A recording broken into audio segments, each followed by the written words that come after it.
Hey, what's going on, guys?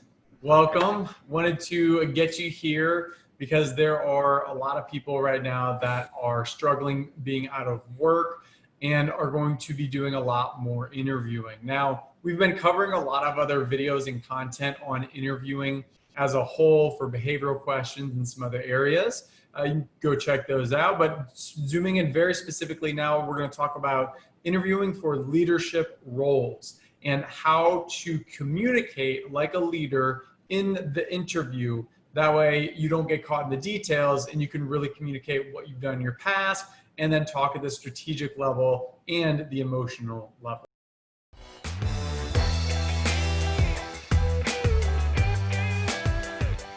So I know you guys have a leadership communication matrix. So that's really the meat and potatoes of this. I love it. So if you don't mind, just tell us a little about that matrix.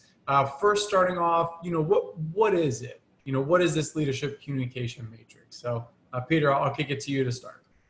Sure. So most of the executives and the directors that come to us, they're usually complaining, saying that other leaders in their organization, like executives, don't see them as strategic, don't see them as influential. And then when we evaluate the work they do, we found that they are strategic and they are influential. However, they don't communicate at that level.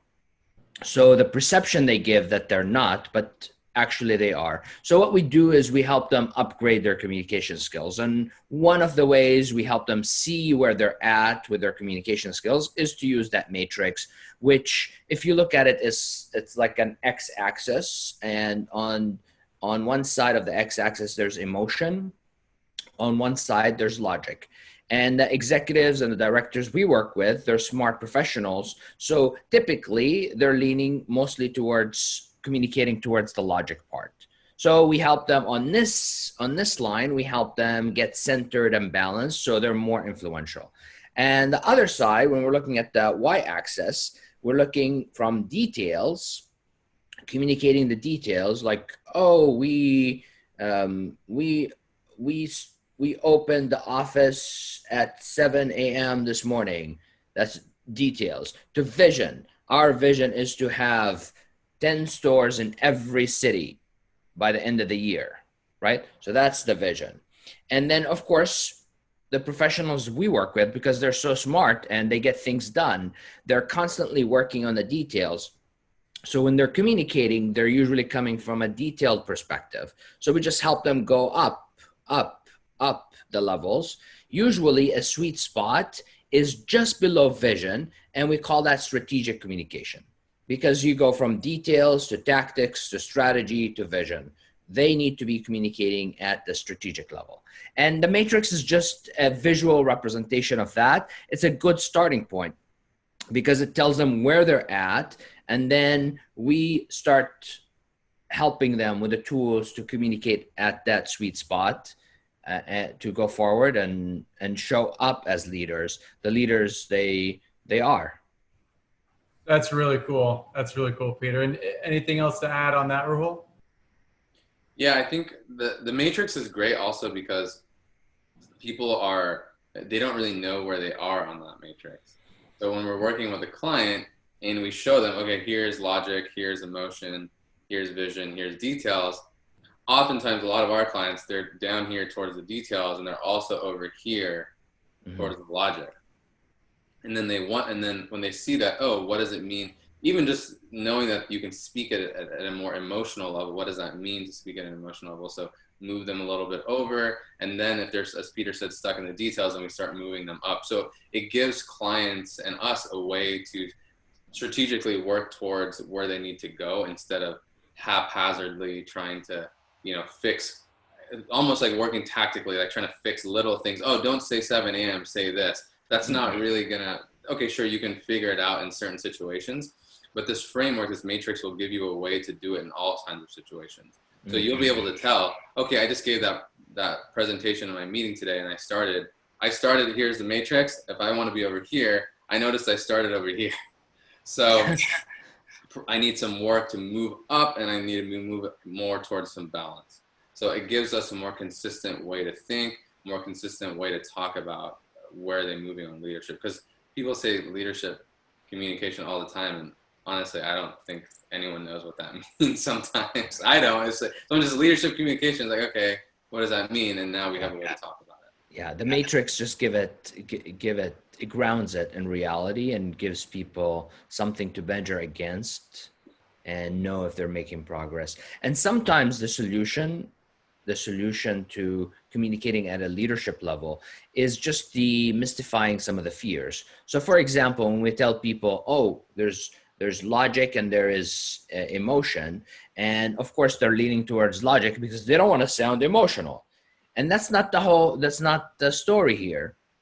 It's not like we want to make you more emotional. We're not going to make you emote more. We're just going to make you or give you the tools so you can tap into other people's emotion, because that's how you become influential. Let's say you share a story and Chaz reacts to it and it touches Chaz, and Chaz gets out and goes home and comes back tomorrow morning to work and changes his behavior around some issue. That's influence. Right. Left brain versus right brain. Yeah, left brain versus right brain. So sometimes the solution is not tools or ways to communicate. Sometimes it just gives you a chance to remove some of the myths around communication.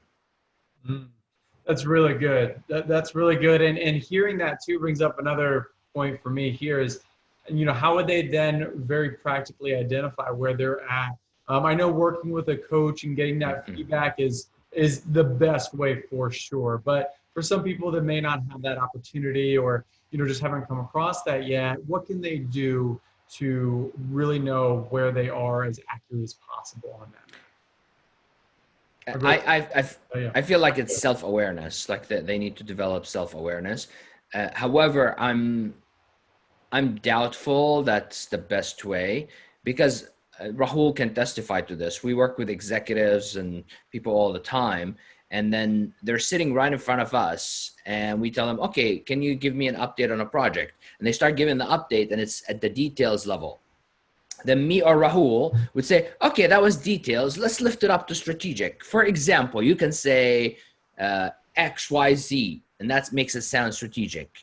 And they tell you, wow, that sounds real good. I can do it. And then we say, do it again. And they do it again. And guess what? They're back at the details. Sometimes it's been like 3-4 times lifting them up, and they still, in their minds, they think they're there. But in reality, they're not. And sometimes it just takes that external feedback. Some people are really self-aware and they can get it, but most people, you need somebody to point you in the right direction. So it doesn't have to be a coach. It could be your spouse. Explain to her, him, the concept, and then say something, and they'll give you feedback.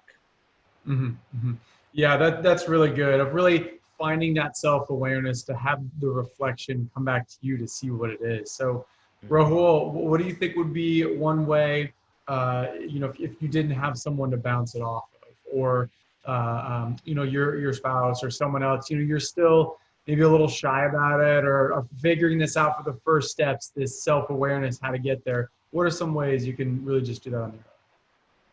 So one thing that you can do now that you have the matrix, these axes, you can take something that you've spoken about. So take a recording or just even a presentation, and you probably have your script. Most people write it out, right? So you take that and look through it and comb through it. So comb through it looking at this matrix.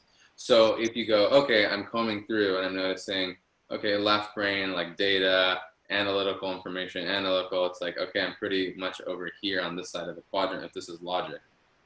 Then I keep looking through and I go, okay, very detailed, very detailed. Okay, I'm probably down here somewhere. Or maybe you're all the way on this side and you go, okay, this is like really high level, very much like stories and things like that. You might be too far on this side, and that can be seen as fluffy. So you don't want that either. So you can use that one. That's one approach you can comb through. As I'm thinking about it now, though, because Peter, this is why we teach public speaking, because honestly, it's going to be difficult to do that, because you might not know what it is to be too detailed because you're so much in the details. So that's why when Peter's talking about we're working with a client, we go, okay, so now do what I just did. Let's try that out. speak at the strategic level, and then they do it and they're back down there again. So it's a hard habit to break, but it is obviously possible. So if that's a little bit tough and you're still not sure, one thing you can do, you look at videos online of people who are really good speakers and then analyze that. Okay, someone was just speaking for the last 5 minutes on a good TED Talk, then take that and go, okay, where are they on this, right? Or maybe it's a leader of a company or I don't know, your local mayor or something, and you like their speech, and go look at their speech and see, okay, are they speaking strategically, tactically? You'll notice that they will vary. They'll go up and down, but they're often pretty balanced, and they'll go up and down this axis here, so that there's some balance between what they're saying. So that's another way you can analyze other people. I love that, Rahul. Analyzing other people, that's actually a great idea. Now, I'm sure there's somebody in your industry, if you're listening, that is communicating at a strategic level. For example, if you're in finance, my clients in finance always ask me, like, is it possible in finance to be communicating strategically? Yes. Go look at Ray Dalio.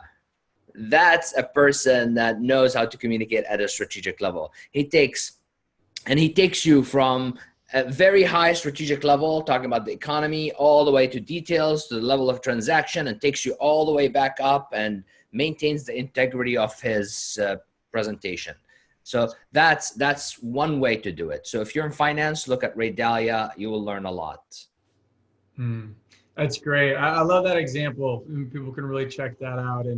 And let's just to dive a little more deep into transition here of, well, what if you are caught in the details and you're interviewing for that leadership role? What's at risk here? So you talk a little bit in the details. What's the worst part about that for people interviewing for those leadership roles? Peter, I'll flip it to you first. So the risk is you're going to give the impression that you don't know the landscape. When you're a leader, you need to know the landscape. If you're talking in one little detail, people are going to think that that's all you know, and you can't look at the whole field and manage people and manage resources, which is required for leadership. You might as well be able to do all that. But however, if you're not communicating at a strategic level, you're going to give the impression that you can't. One analogy I use when I'm working with clients, just to give them an idea of this level of communication, is being in the army. So let's say you're a soldier, you're in Baghdad in one corner, and you get the call, and they ask you from the head office, like, what are you doing? And the soldier will be like, I am sitting here in the corner, and there's enemy fire right across the street, and I'm shooting at it. Like, so that's detailed communication, because the soldier, that's all she can see. Now, let's go to company commander. And the company commander gets a call and goes, Commander, what are you doing? And the commander will be like, oh, I'm here in this building with 10 other soldiers. We're trying to cross to the other building. So we're going to shoot at the enemy. And then until they stop firing at us, we're going to cross the road to the other building. So that's tactical communication. Yeah. So you just went up in communication. Now let's go to the captain level. The captain is looking from the satellite, and the captain's vision. So the White House calls the captain, goes, Captain, what's going on? And the captain will be like, I'm looking from the satellite view, and I see we have 10 buildings occupied. We have tanks on the south border. We have 2 ships in the Gulf, and we have 20 airplanes coming into the scene. Like, notice that's strategic communication. Notice how high it is. Now, that's where, like, if the captain starts talking like the soldier, then the White House is going to fire the captain. Because, like, what the heck are you doing? Why are you telling me about one soldier when there's a whole battleground? So as a leader, you need to look at the whole thing, and you need to be able to communicate the whole thing. Rahul, anything to add on that?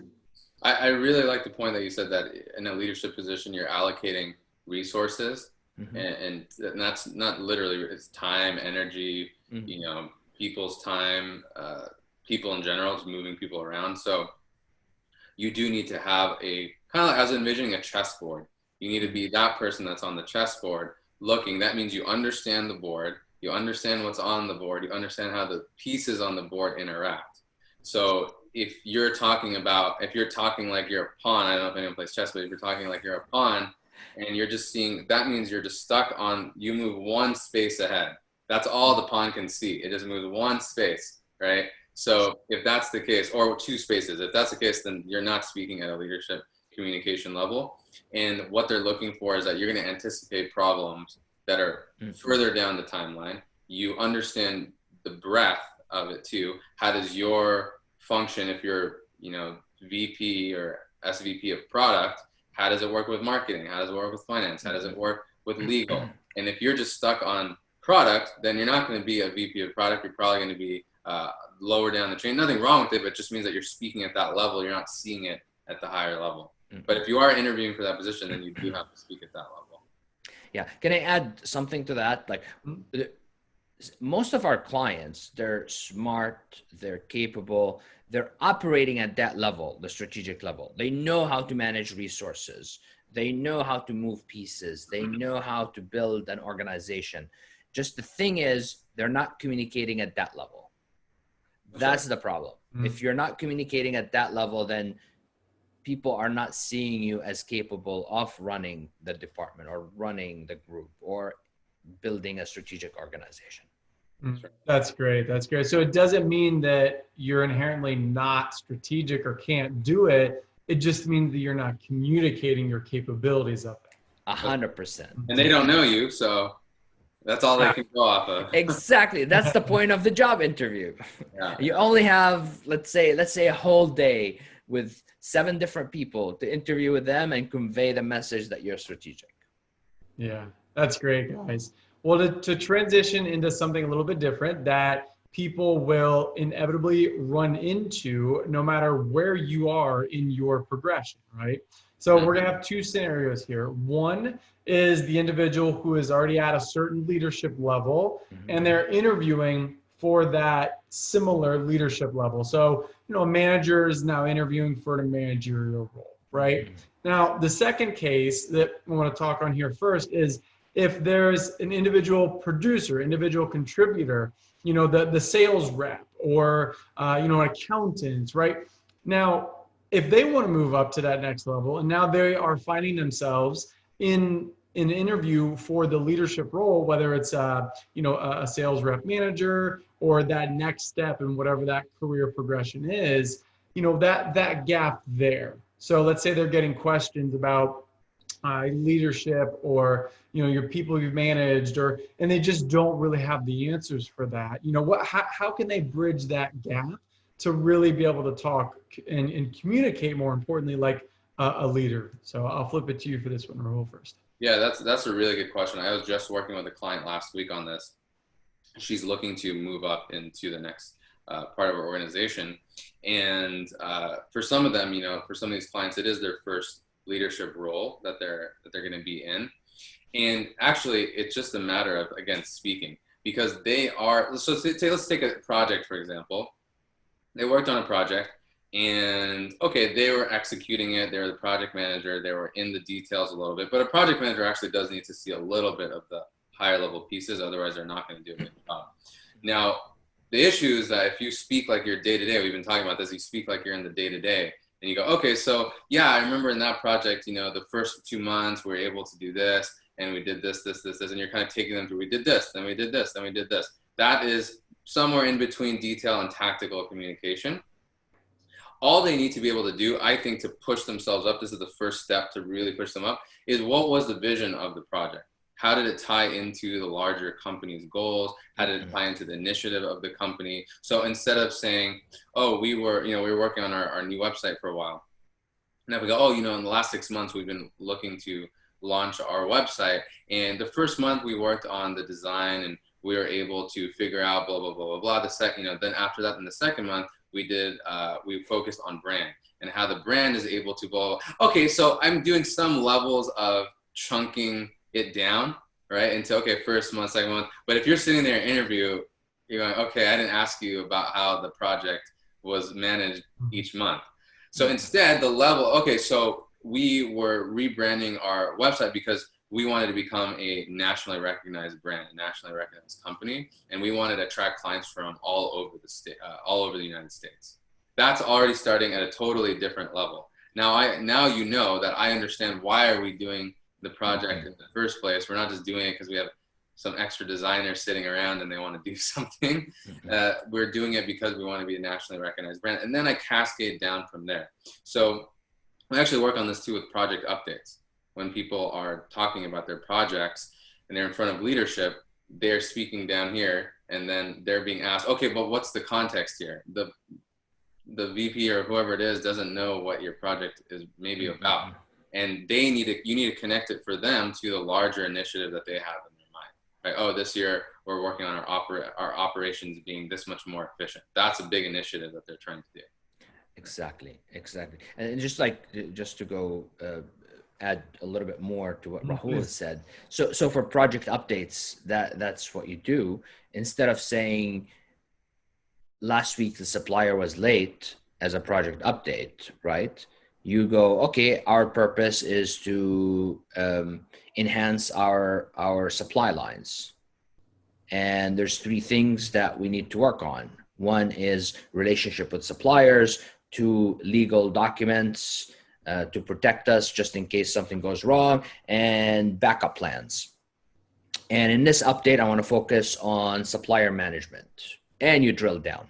Notice you just start higher level, then you go to the details. So that's being strategic. So let's say, go back to your example. Let's say somebody who is not in a leadership position and they get asked about how do you manage teams?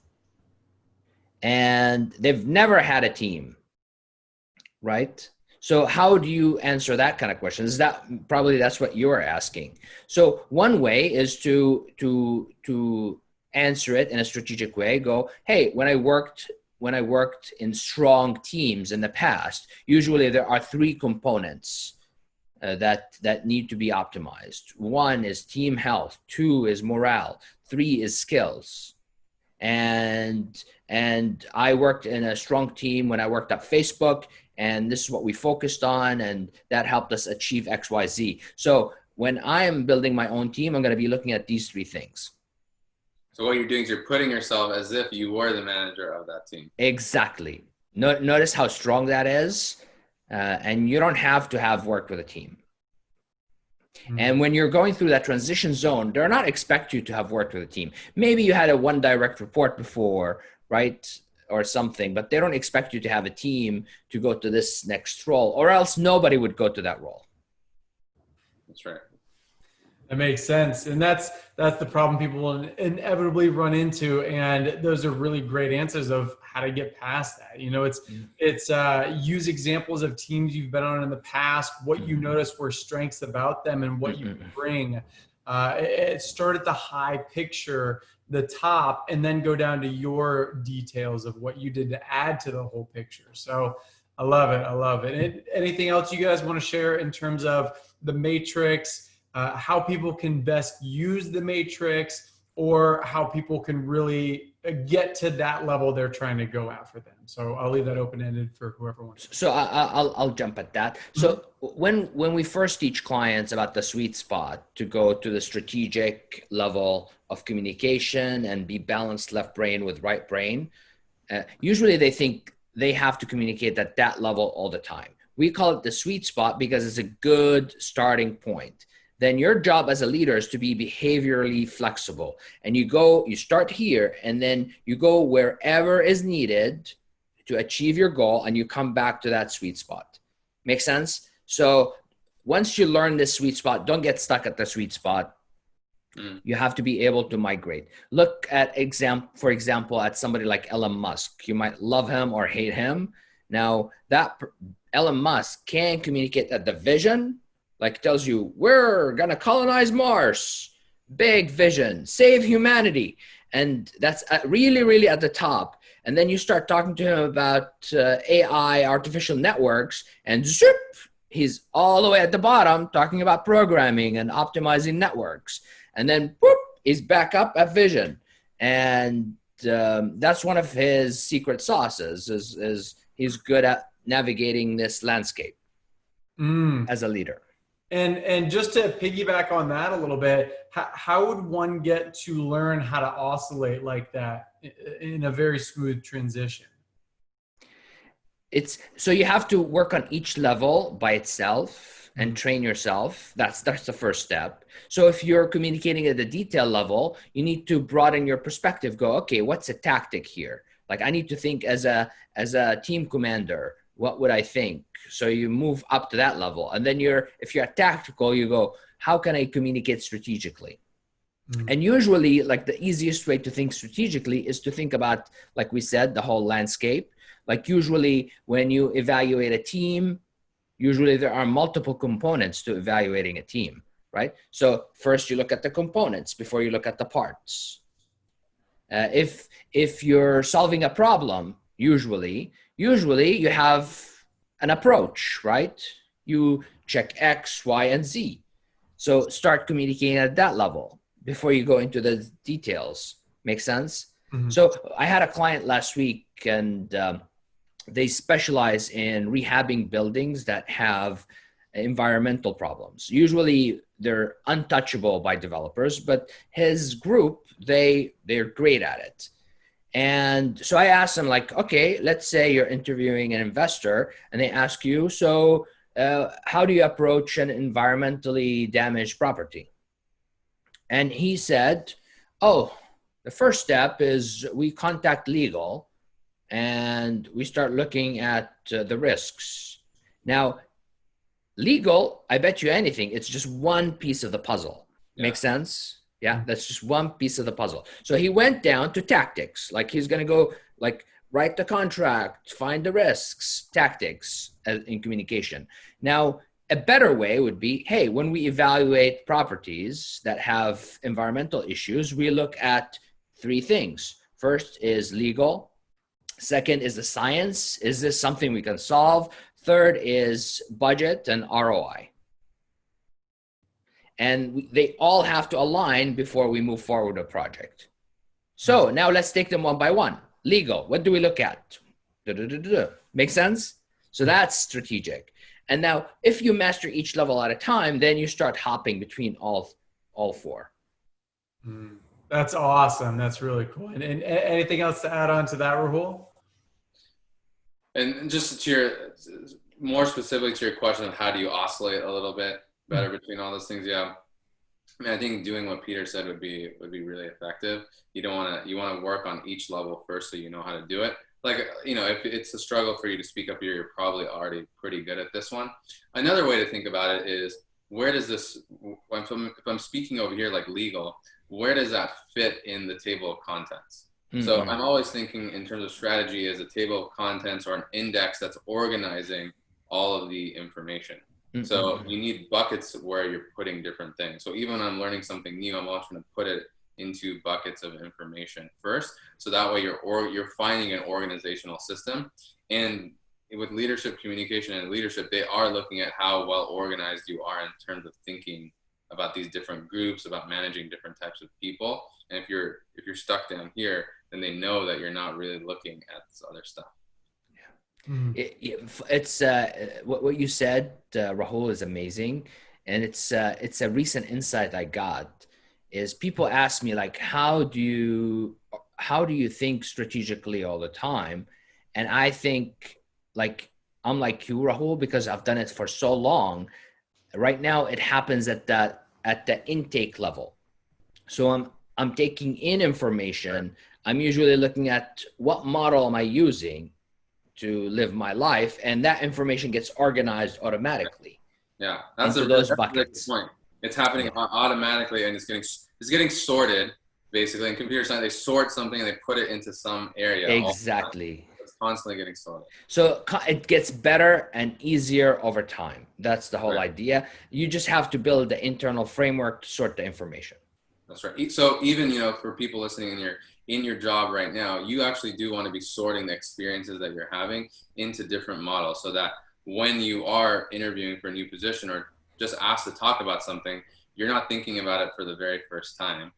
Or it's also really hard, and I haven't been super diligent about this all the time in my career, but if someone asked me about something 5 years ago, I'd have to look up my notes, or I'm like, oh, I didn't write about that. I should have sorted that a little bit. And now it's going to take a little bit of digging. That's what we do in things like interview coaching. We're helping you sort that information out. It's like, okay, that experience you had at that role, you had that big project, and you're thinking about it. A lot of people remember all the details. It's going to be really hard to be like, oh, well, I did that thing, and then I did this thing, and then I did this thing. Okay, but did you have a conflict? What did you learn from that? What's the model that you're using to understand that process, that experience?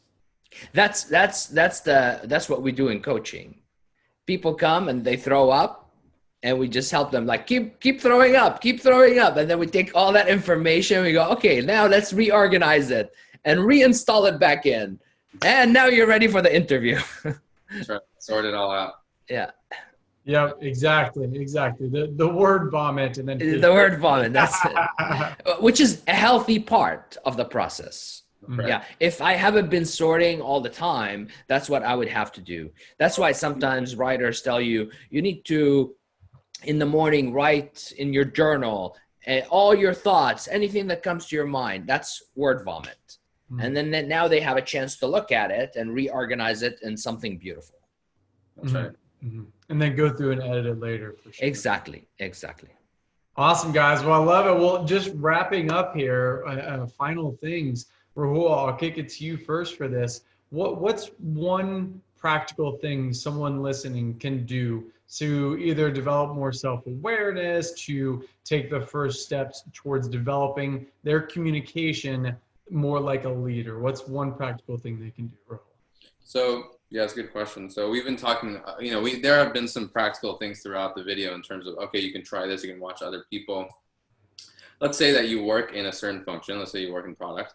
Then one recommendation that I have is build a framework about that function.